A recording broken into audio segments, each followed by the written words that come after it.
बिस्मिल्लाहिर्रहमानिर्रहीम। अस्सलामुअलैकुम व रहमतुल्लाहि व बरकातहू। की हाल चाल है जी? ठीक ठाक हो? उम्मीद है अल्लाह ताला दे हुक्म दे नाल इंशाअल्लाह तुसी सारे ठीक ठाक होवोगे। अल्लाह ताला सब ते रहमत फरमाए। अल्लाह ताला सब नूं अपने हिफ्ज़ो ईमान दे विच रखे। अज दे वीलॉग दे विच मैं तुहानूं यूके दे विच एक पाकिस्तानी खातून रहिंदी आ, उस खातून ने 16 साल यूके दे विच केड़ा ऐसा काम कीता, धंधा कीता जिहदी वजह नाल आ 2-3 दिन हो गए यूके दी अदालत ने ਉਹਨੂੰ 7 ਸਾਲ ਦੀ ਸਜ਼ਾ ਤੇ ਉਹਦਾ ਘਰ ਜਿਹੜਾ ਉਹ ਵਕਵਾਤਾ। ਘਰ ਜਿਹੜਾ ਤਕਰੀਬਨ 2-3 ਲੱਖ ਪਾਉਂਡ ਦਾ ਸੀ। ਉਹ ਕਿਸ ਵਜ੍ਹਾ ਨਾਲ ਉੱਥੇ ਦੀ ਹਕੂਮਤ ਨੇ ਬਕਵਾਇਆ, ਉਹਦੀ ਮੁਕੰਮਲ ਤਫਸੀਲਾਤ ਅੱਜ ਦੀ ਇਸ ਵੀਡੀਓ ਦੇ ਵਿੱਚ ਮੈਂ ਤੁਹਾਨੂੰ ਦੱਸਾਂਗਾ। ਇੱਕ ਪਾਕਿਸਤਾਨੀ ਫੈਮਿਲੀ ਜਿਹੜੀ ਆ ਯੂਕੇ ਰਹਿੰਦੀ ਆ। ਇਹ ਜਿਹੜੀ ਲੜਕੀ ਆ ਇਹਦਾ ਨਾਮ ਸੀ ਫਰਜ਼ਾਨਾ ਕੌਸਰ। ਇਹਦੀ ਉਮਰ ਸੀ 40 ਸਾਲ। ਜਦੋਂ ਇਹਦੀ ਸ਼ਾਦੀ ਹੋ ਜਾਂਦੀ ਹੈ ਇਹ ਆਪਣੇ ਵਾਲਿदैन ਕੋਲੋਂ ਅਲੱਗਾ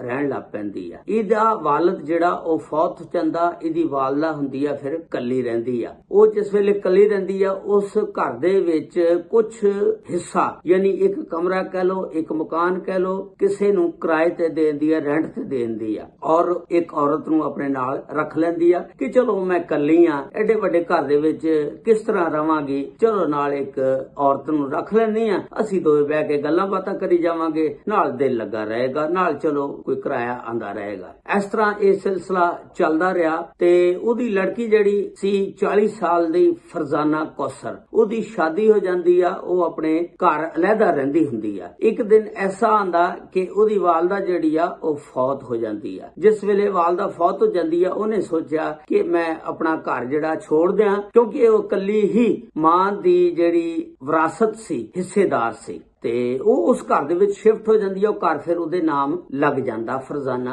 ਕੌਸਰ ਦੇ। ਫਰਜ਼ਾਨਾ ਕੌਸਰ ਜਿਸ ਵੇਲੇ ਬੱਚਿਆਂ ਨੂੰ ਲੈ ਕੇ ਆਪਣੇ ਵਾਲਦਾ ਦੇ ਘਰ ਆਂਦੀ ਆ, ਸ਼ਿਫਟ ਹੁੰਦੀ ਆ, ਰਹਿਣ ਲੱਗ ਪੈਂਦੀ ਆ, ਉਹ ਜਿਹੜੀ ਖਾਤੂਨ ਆ ਉਸ ਘਰ ਦੇ ਵਿੱਚ ਰੈਂਟ ਤੇ ਰਹਿੰਦੀ ਆ। ਉਹ ਫਰਜ਼ਾਨਾ ਨੂੰ ਕਹਿੰਦੀ ਆ ਕਿ ਬੇਟਾ ਮੈਂ ਹੁਣ ਨਾ ਕੋਈ ਹੋਰ ਮਕਾਨ ਲੱਭ ਲੈਂਦੀ ਆ, ਕਿਸੇ ਹੋਰ ਜਗ੍ਹਾ ਤੇ ਰਹਿ ਲੈਂਦੀ ਆ ਕਿਰਾਏ ਤੇ ਜਾ ਕੇ, ਕਿਉਂਕਿ ਤੇਰੇ ਬੱਚੇ ਵੀ ਆ, ਤੂੰ ਵੀ ਆ, ਮੈਂ ਨਹੀਂ ਚਾਹੁੰਦੀ ਕਿ ਮੈਂ ਤੁਹਾਨੂੰ ਤੰਗ ਕਰਾਂ। ਉਹਨੇ ਕਿਹਾ ਨਹੀਂ ਤੁਸੀਂ ਮੇਰੀ ਵਾਲਦਾ ਦੀ ਸਹੇਲੀ ਹੋ, ਉਹਨਾਂ ਦੇ ਨਾਲ ਰਹਿੰਦੀ ਰਹੀ ਹੋ, ਉਹਨਾਂ ਦਾ ਦਿਲ ਲਾਈ ਰੱਖਿਆ, ਮੈਂ ਨਹੀਂ ਚਾਹੁੰਦੀ ਕਿ ਤੂੰ ਹੋਰ ਜਗ੍ਹਾ ਤੇ ਰਵੇਂ, ਤੂੰ ਇੱਥੇ ਹੀ ਰਹੀ ਜਾ, ਸਾਨੂੰ ਕੋਈ ਇਤਰਾਜ਼ ਨਹੀਂ ਹੈਗਾ। ਖੈਰ ਉਹ ਖਾਤੂਨ ਜਿਹੜੀ ਸੀ ਬੜੀ ਖੁਸ਼ ਹੋਈ। ਉਹਨੇ ਕਿਹਾ ਚਲੋ ਠੀਕ ਆ, ਨਾਲੇ ਮੇਰਾ ਦਿਲ ਲੱਗਾ, ਨਾਲੇ ਜਿੱਥੇ ਬੰਦਾ ਰਹਿੰਦਾ ਹੋਵੇ ਨਾ ਉੱਥੇ ਦੀਆਂ ਕੰਧਾਂ ਦੇ ਨਾਲ ਵੀ ਬੰਦੇ ਨੂੰ ਪਿਆਰ ਹੋ ਜਾਂਦਾ। ਉਸ ਖਾਤੂਨ ਨੇ ਕਿਹਾ ਠੀਕ ਆ ਬੇਟਾ, ਅਗਰ ਤੂੰ ਕਹਿੰਦੀ ਆ ਤਾਂ ਮੈਂ ਤੁਹਾਡੇ ਨਾਲ ਹੀ ਰਹਿ ਲੈਂਦੀ ਆ। ਜਿਸ ਵੇਲੇ ਉਸ ਔਰਤ ਨੇ ਇਹਨਾਂ ਦੇ ਨਾਲ ਰਹਿਣਾ ਸ਼ੁਰੂ ਕਰ ਦਿੱਤਾ ਤੇ ਫਿਰ ਫਰਜ਼ਾਨਾ ਕੌਸਰ ਨੇ ਹੌਲੀ ਹੌਲੀ ਘਰ ਦੀਆਂ ਜ਼ਿੰਮੇਵਾਰੀਆਂ ਜਿੰਨੀਆਂ ਵੀ ਆ ਉਹਦੇ ਤੇ ਪਾਣੀਆਂ ਸ਼ੁਰੂ ਕਰਤੀਆਂ। ਉਹਨੂੰ ਕਹਿਤਾ ਕਿ ਤੂੰ ਇਸ ਤਰ੍ਹਾਂ ਕਰਿਆ ਕਰ ਕਿ ਤੈਨੂੰ ਪਤਾ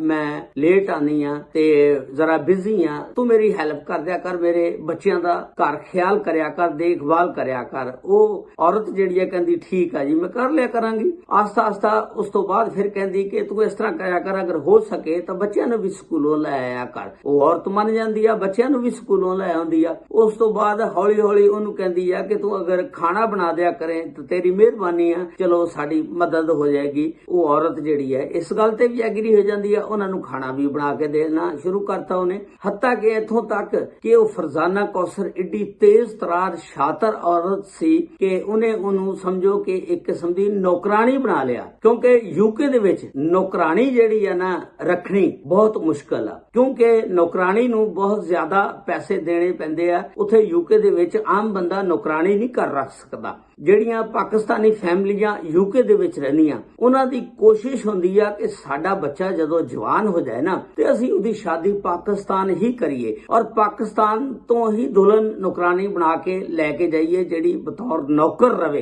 ਇਸ ਤਰ੍ਹਾਂ ਕਰਦੇ ਨੇ ਪਾਕਿਸਤਾਨੀ ਜਿੰਨੇ ਵੀ ਯੂਕੇ ਦੇ ਵਿੱਚ ਰਹਿੰਦੇ ਆ। ਇਹ ਨਾ ਤੁਸੀਂ ਸੋਚੋ ਜਿਹੜੀ ਪਾਕਿਸਤਾਨ ਦੇ ਵਿੱਚੋਂ ਵਿਆਹ ਕੇ ਜਾਏਗੀ ਤੇ ਉਹਨੇ ਉੱਥੇ ਵਿਹਲੀ ਰਹਿਣਾ, ਉਹ ਸਮਝੋ ਬਤੌਰ ਨੌਕਰਾਨੀ ਗਈ ਆ, ਉਹਨੇ ਉੱਥੇ ਜਾ ਕੇ ਕੰਮ ਕਰਨਾ। ਇਸੇ ਤਰ੍ਹਾਂ ਇਸ ਚਲਾਕ ਔਰਤ ਨੇ ਵੀ ਉਹਨੂੰ ਸਮਝੋ ਕਿ ਬਤੌਰ ਨੌਕਰਾਨੀ ਰੱਖਿਆ ਔਰ ਨੌਕਰ ਬਣਾ ਕੇ ਰੱਖਿਆ। ਉਹਦੇ ਕੋਲੋਂ ਸਾਰੇ ਘਰ ਦੇ ਕੰਮਕਾਜ ਕਰਾਉਂਦੀ ਰਹੀ। ਆਖਰਕਾਰ ਉਸ ਔਰਤ ਨੂੰ ਵੀ ਪਤਾ ਲੱਗ ਗਿਆ ਕਿ ਇਹ ਤਾਂ ਉਲਟ ਕੰਮ ਹੋ ਗਿਆ, ਇਹ ਤਾਂ ਕੋਈ ਹੋਰ ਹੀ ਚੱਕਰ ਚੱਲ ਗਿਆ ਤੇ ਇਹ ਤਾਂ ਮੈਨੂੰ ਸਮਝੋ ਕਿ ਨੌਕਰਾਨੀ ਬਣਾ ਕੇ ਰੱਖ ਰਹੀ ਆ। ਉਹਨੇ ਨਾ ਇੱਕ ਦਿਨ ਫਿਰ ਫਰਜ਼ਾਨਾ ਕੌਸਰ ਦੇ ਨਾਲ ਗੱਲ ਕੀਤੀ ਕਿ ਮੈਂ ਚਾਹੁੰਦੀ ਆ ਕਿ ਮੈਂ ਕਿਸੇ ਘਰ ਹੋਰ ਸ਼ਿਫਟ ਹੋ ਜਾ ਤੇ ਮੇਰਾ ਦਿਲ ਨਹੀਂ ਲੱਗਦਾ ਤੇ ਮੈਂ ਇੱਥੇ ਰਹਿਣਾ ਨਹੀਂ ਚਾਹੁੰਦੀ। ਫਰਜ਼ਾਨਾ ਕੌਸਰ ਨੇ ਕਿਹਾ ਕਿ ਠੀਕ ਆ, ਕੋਈ ਗੱਲ ਨਹੀਂ, ਅਗਰ ਤੂੰ ਨਹੀਂ ਰਹਿਣਾ ਚਾਹੁੰਦੀ ਤੇ ਤੂੰ ਹੋਰ ਕੋਈ ਕਿਰਾਏ ਦਾ ਮਕਾਨ ਲੱਭ ਲਾ ਕਿਤੇ। ਉਹ ਇੱਕ ਦਿਨ ਫਿਰ ਬਾਹਰ ਜਾਂਦੀ ਆ ਕਿਰਾਏ ਦਾ ਮਕਾਨ ਲੱਭਣ ਵਾਸਤੇ। ਜਿਸ ਵੇਲੇ ਜਾਂਦੀ ਆ, ਇਹ ਫਰਜ਼ਾਨਾ ਕੌਸਰ ਜਿਹੜੀ ਬੜੀ ਤੇਜ਼ ਤਰਾਰ ਸ਼ਾਤਰ ਸੀ, ਇਹਨੇ ਪਿੱਛੋਂ ਉਹਦੇ ਕਮਰੇ 'ਚ ਗਈ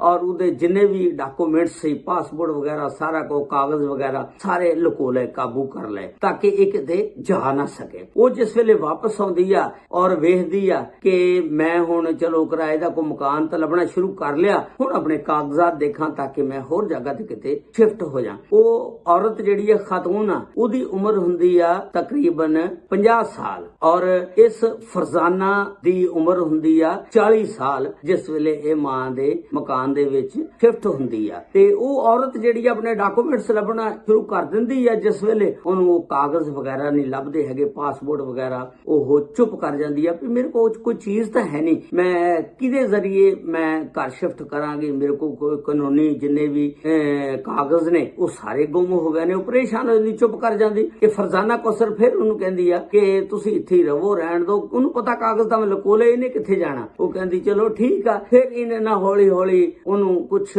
ਅਦਵਿਆਤ ਦੇਣੀਆਂ ਸ਼ੁਰੂ ਕਰਤੀਆਂ, ਇਹਦਾ ਇਲਾਜ ਕਰਵਾਉਣਾ ਸ਼ੁਰੂ ਕਰਤਾ, ਹਸਪਤਾਲ ਲੈ ਜਾਣਾ, ਲਿਆਉਣਾ, ਕੋਈ ਜ਼ਿਹਨੀ ਮਰੀਜ਼ ਉਹਨੂੰ ਬਣਾਤਾ ਤੇ ਔਰ ਇੰਨਾ ਟਾਰਚਰ ਕਰਦੀ ਸੀ ਉਹਨੂੰ ਕਿ ਉਹ ਜ਼ਿਹਨੀ ਮਰੀਜ਼ ਬਣ ਗਈ। ਫਿਰ ਇਹਨੇ ਹਸਪਤਾਲ ਲੈ ਕੇ ਜਾਣਾ, ਉੱਥੋਂ ਲਿਖਵਾ ਲੈਣਾ ਕਿ ਇਹ ਜ਼ਿਹਨੀ ਮਰੀਜ਼ ਆ, ਇਸ ਤਰ੍ਹਾਂ ਆ। ਫਿਰ ਜ਼ਿਹਨੀ ਮਰੀਜ਼ ਯੂਕੇ ਦੇ ਵਿੱਚ ਜਿੰਨੇ ਵੀ ਹੋਣ ਜਾਂ ਕੋਈ ਬਿਮਾਰ ਹੋਣ ਜਾਂ ਏਜਡ ਬੁੜੇ ਹੋਣ, ਉਹਨਾਂ ਨੂੰ ਨਾ ਬੈਨੀਫਿਟ ਬੜੇ ਦਿੰਦੀ ਆ ਹਕੂਮਤ, ਉੱਥੇ ਦੀ ਸਹੂਲਤਾਂ ਦਿੰਦੀ ਆ। ਔਰ ਫਿਰ ਗੱਡੀ ਜਿਹੜੀ ਹੁੰਦੀ ਆ ਸਪੈਸ਼ਲ ਪਰਸਨ, ਉਹਦੇ ਉੱਤੇ ਲਿਖਿਆ ਜਾਂਦਾ ਕਿ ਇਹ ਸਪੈਸ਼ਲ ਪਰਸਨ ਦੀ ਗੱਡੀ ਆ। ਤੇ ਕਿਉਂਕਿ ਨਾਲ ਜਿਹੜਾ ਅਟੈਂਡੈਂਸ ਹੁੰਦਾ ਉਹਨੂੰ ਵੀ ਬੜੀਆਂ ਸਹੂਲਤਾਂ ਮਿਲਦੀਆਂ, ਯਾਨੀ ਜਿੱਥੇ ਉਹਨੂੰ ਸਹੂਲਤ ਮਿਲਦੀ ਅਟੈਂਡੈਂਸ ਨੂੰ ਵੀ ਉਹਦੇ ਵਿੱਚ, ਮਸਲਨ ਕਿਸੇ ਜਗ੍ਹਾ ਤੇ ਜਾਣਾ, ਕੋਈ ਟਿਕਟ ਲੈਣੀ ਆ, ਉਹਦੇ ਵਿੱਚ ਵੀ ਉਹਨੂੰ ਕੁਝ ਪਰਸੈਂਟੇਜ ਲੈਸ ਹੋ ਜਾਂਦੀ ਆ। ਉਸ ਤੋਂ ਇਲਾਵਾ ਫਿਰ ਉੱਥੇ ਦੀ ਹਕੂਮਤ ਉਹਨੂੰ ਪੈਸੇ ਦਿੰਦੀ ਆ ਅਟੈਂਡੈਂਸ ਨੂੰ, ਉਹ ਵੀ ਲੈ ਕੇ ਉਹ ਬਟੋਰਦੀ ਰਹੀ, ਹਕੂਮਤ ਕੋਲੋਂ ਖਾਂਦੀ ਰਹੀ, ਕਾਫੀ ਮਾਲ ਪਾਣੀ ਉਹਨੇ ਬਟੋਰਿਆ ਤੇ ਉਹਨੂੰ ਜ਼ਿਹਨੀ ਮਰੀਜ਼ ਬਣਾਤਾ ਔਰ ਉਹਨੂੰ ਪ੍ਰੈਸ਼ਰਾਈਜ਼ ਕਰਦੇ ਰਹਿਣਾ ਕਿ ਤੂੰ ਕਿਸੇ ਨਾਲ ਕੋਈ ਗੱਲ ਨਹੀਂ ਕਰਨੀ ਹੈਗੀ। ਇੱਕ ਦਿਨ ਇਸ ਤਰ੍ਹਾਂ ਹੋ ਜਾਂਦਾ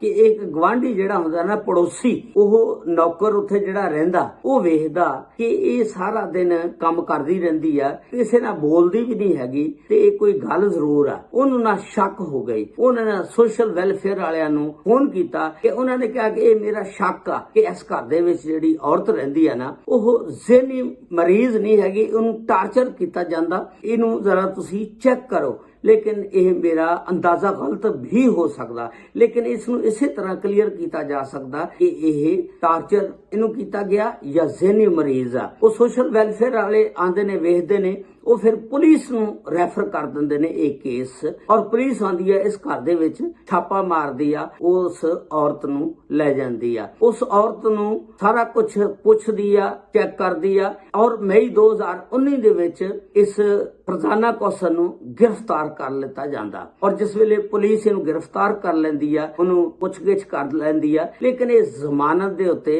ਰਿਹਾ ਹੋ ਜਾਂਦੀ ਆ। ਪੁਲਿਸ ਨੇ ਇਹਨੂੰ ਛੱਡਤਾ ਕਿ ਚਲੋ ਤੇਰਾ ਕੇਸ ਚੱਲਦਾ, ਦੇਖਦੇ ਆ। ਜਦੋਂ ਕੇਸ ਚੱਲਦਾ ਬਾਅਦ ਦੇ ਵਿੱਚ ਉਹ ਪ੍ਰੂਫ ਹੋ ਜਾਂਦਾ ਕਿ ਇਹਨੇ ਨੌਕਰਾਣੀ ਨੂੰ ਜ਼ੁਲਮ ਤਸ਼ੱਦਦ ਟਾਰਚਰ ਦੇ ਜ਼ਰੀਏ ਜ਼ਿਹਨੀ ਮਰੀਜ਼ ਬਣਾਇਆ ਔਰ ਇਹ ਮੁxtਲਿਫ ਕਿਸਮ ਦੀ ਅਦਵਿਆਤ ਉਹਨੂੰ ਦਿੰਦੀ ਰਹੀ ਤੇ ਇਹ ਕੇਸ ਜਿਹੜਾ ਅਦਾਲਤ ਦੇ ਵਿੱਚ ਫਿਰ ਸਾਬਤ ਹੋ ਗਿਆ, ਪ੍ਰੂਫ ਹੋ ਗਿਆ। ਜਿਸ ਵੇਲੇ ਪ੍ਰੂਫ ਹੋ ਗਿਆ, ਸਾਬਤ ਹੋ ਗਿਆ, ਅਦਾਲਤ ਨੇ ਫਿਰ ਫਰਜ਼ਾਨਾ ਕੌਸਰ ਨੂੰ ਦੁਬਾਰਾ ਗ੍ਰਿਫਤਾਰ ਕਰਕੇ 7 ਸਾਲ ਦੀ ਕੈਦ ਦੀ ਸਜ਼ਾ ਸੁਣਾਈ ਔਰ ਉਹਦਾ ਘਰ ਜਿਹੜਾ 2-3 ਲੱਖ ਪਾਉਂਡ ਦਾ ਸੀ ਉਹ ਵੇਚ ਕੇ ਤੇ ਇਹਨੂੰ ਜੁਰਮਾਨਾ ਕਰਨੇ ਦੀ ਹਦਾਇਤ ਕੀਤੀ। ਤੁਸੀਂ ਦੇਖੋ, ਇਹ ਜਿਸ ਵੇਲੇ ਆਪਣੀ ਵਾਲਦਾ ਦੇ ਘਰ ਇਸ ਖਾਤੂਨ ਦੇ ਨਾਲ ਰਹਿਣਾ ਇਹਨੇ ਸ਼ੁਰੂ ਕੀਤਾ ਕੀਤਾ ਉਦੋਂ ਇਹਦੀ ਉਮਰ 40 ਸਾਲ ਸੀ ਤੇ ਹੁਣ ਇਹਦੀ ਉਮਰ 56 ਸਾਲ 58 ਸਾਲ ਆ ਤੇ ਉਸ ਔਰਤ ਦੀ ਉਮਰ ਜਿਹੜੀ ਉਦੋਂ 50 ਸਾਲ ਸੀ ਹੁਣ ਇਹਦੀ ਉਮਰ 65 ਸਾਲ ਆ ਤੇ ਇਸ ਤਰ੍ਹਾਂ ਇਹ 16 ਸਾਲ ਤੱਕ ਉਸ ਔਰਤ ਕੋਲੋਂ ਨੌਕਰਾਨੀ ਬਣਾ ਕੇ ਕੰਮ